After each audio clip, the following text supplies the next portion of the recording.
இன்னைக்கு வீடியோவில் emotions versus feelings என்ன வித்தியாசம் அப்படிங்கிறத பார்க்கலாம். எமோஷன்ஸ் அப்படின்னா ஃபார் எக்ஸாம்பிள் ஆங்கர் அப்படியே பயாலஜிக்கலாக நமக்கு வெளியே வருது. அதுக்கு பின்னாடி நம்ம உள் நோக்கி பார்க்கும்போது அதான் ரியல் ஃபீலிங்ஸ் என்னவா இருக்கும் அப்படின்னா பெயின். அந்த பெயினுடைய வெளிப்பாடு தான் ஆங்கிரியாக இருக்கலாம், இல்லைன்னா ஹர்ட்ஃபுல், இல்லைன்னா ஒரு ஏமாற்றம். கரெக்டுங்களா? ஸோ இதுதான் நம்ம புரிஞ்சுக்கணும். ரிலேஷன்ஷிப்பில் இது தெரிஞ்சுக்கிறதோட இம்பார்ட்டன்ஸ் என்ன அப்படின்னா, நம்மளுடைய ரியல் ஃபீலிங்ஸே நமக்கு சில டைம்ஸ் தெரியாது. நம்ம எப்போதுமே எமோஷன்லேயே பழகியிருப்போம். அதை வெளிப்படுத்தி, அதாவது ரெஸ்பாண்ட் பண்ணுறதுக்கு பதிலாக, ஒரு கான்ஃப்ளிக்ட் சுச்சுவேஷனில் நம்ம ரெஸ்பாண்ட் பண்ணுறதுக்கு பதிலாக நம்ம ரியாக்ட் பண்ணிட்டு இருப்போம். அந்த ரியாக்ட் தான் எமோஷன்ஸ். ஸோ நம்ம அதை தெரிஞ்சுக்கிறது மூலமாக நம்ம ரெஸ்பாண்ட் பண்ணலாம். ரியாக்ஷன் பதிலாக நம்ம we can take control of our emotions. Especially பேரண்டிங்கில் நம்ம குழந்தைங்க கிட்ட இது எப்படி யூஸ்ஃபுல்லாக இருக்கும் அப்படிங்கிறத பார்க்கலாம். நம்ம குழந்தைங்க வந்து மெல்டவுன் அவங்க அழுகும் போதோ, இல்லை கோவப்படும் போதோ, பீயிங் டிஸ்ரெஸ்பெக்ட்ஃபுல்லாக, நமக்கு ஒபீடியண்ட்டாக இல்லாமல் நம்மளை எதிர்த்து பேசும்போதோ, நம்ம சொல்கிறத கேட்காத போதோ, அப்போ எல்லாமே நமக்கு ஆஃபன் நம்ம ஃப்ரீக்வெண்ட்டாக நம்ம வந்து அவங்ககிட்ட கத்துவோம், இல்லைன்னா அவங்கள திட்டுவோம். அதை வந்து நம்ம பர்சனலாக கூட எடுத்துக்குவோம் சம்டைம்ஸு. அந்த மாதிரி இன்னர் சைல்ட்ஹுட்டோடைய அதோடைய வெளிப்பாடு தான் அது.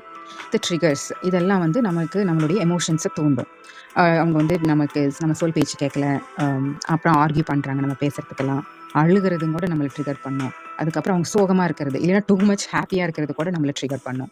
அப்புறம் ஏதாவது லேட்டு கிளம்பல, ஆன் டைமுக்கு அவங்க போகலை, லேட் ஆகுறாங்க காலையில் ஸ்கூல் கிளம்பும்போது ஃபார் எக்ஸாம்பிள். அப்புறம் அவங்க ரூம் ரொம்ப மெஸ்ஸியாக இருந்ததுன்னா எதுவுமே எடுத்து வைக்கிறது இல்லை, அப்படியே போட்டுறது. அப்புறம் சத்தமாக டிவி சவுண்டை வச்சுக்கிறது, இல்லைன்னா அவங்க கத்துனா நமக்கும் ட்ரிகர் ஆகும். அப்புறம் ஏதாவது ஸ்போர்ட்ஸில் இல்லைன்னா நமக்கு கோவம் வரும். பசங்க அழுதாங்கன்னா பசங்க அழுகக்கூடாது அப்படிங்கிற ஒரு சொசைட்டல் மித் இருக்கும். அதுக்கப்புறம் ரெஃப்யூஸ், ஏதாவது நம்ம சமைச்சு கொடுக்கறது அவங்க சாப்பிடலைன்னா, இதெல்லாம் ஒரு ட்ரிகர்ஸ். அண்ட் பிளேயிங், அதுக்கு மண்ணில் விளையாடுறது, அழுக்கு பண்ணிக்கிறது, இந்த மாதிரியான நிறைய விஷயங்கள் நம்ம விட்டு பார்க்கும்போது இதெல்லாம் ட்ரிகர்ஸாக இருக்கும். அப்போ நம்ம எமோஷன்ஸை தான் வெளிப்படுத்துவோம்.